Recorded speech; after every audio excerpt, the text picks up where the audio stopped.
Welcome to our series on Love Thy Neighbor for the youth group of St. Margaret's Episcopal Church.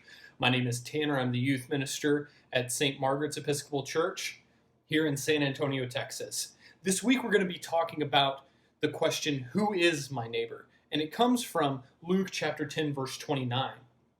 This is the question that followed Jesus' teachings on the two great commandments. On the surface, it seems like a good follow-up question. Who is it that we're supposed to love in this way, Jesus? However, it is kind of a squirrely question, trying to weasel a way out of showing this love that could be hard.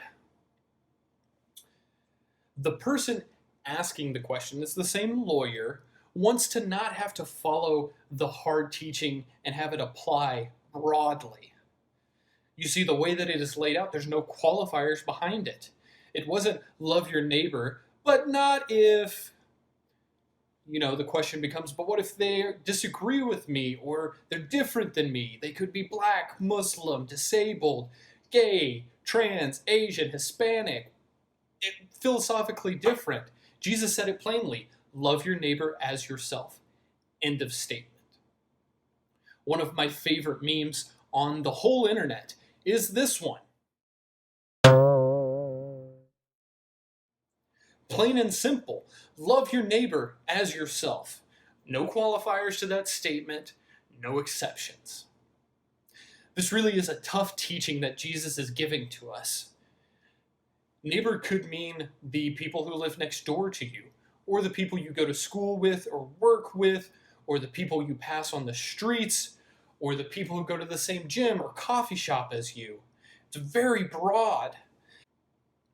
They will not have the same sorts of life experience as us. They may not even come from the same places as us. But here's the thing that Jesus wanted to make clear. We don't get to choose who our neighbor is. In the same way, we don't get to choose who we show love to. The logical endpoint of this line of thinking from Jesus is that we love everyone as ourselves. Now, this doesn't mean that we tolerate horrible behavior of things like racism or sexism or misogyny or abuse. Of course not.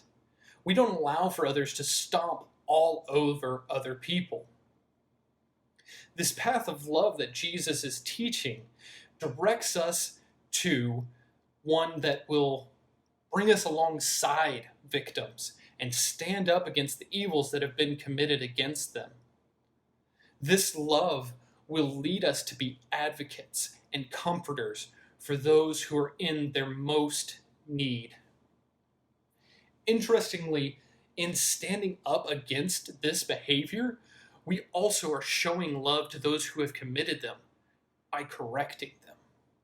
In the same way that a parent that loves you will work to correct behavior through discipline, we show love to both parties by saying, we see what is happening, we are not okay with this, and we will not tolerate it. Loving will lead us to bringing the evil action into the light, not sweeping it away and making excuses for it. This love that we demonstrate will show a better way, the way of Jesus Christ, the way that loves God and loves our neighbor. So here's the question. Are there people in your life that you try to avoid interacting with, or that you try to get out of loving in this way that Jesus asks us to? Let's ask God to show those to us who we may not want to love, and then to give us the faith to show love to them. I hope you have a great week.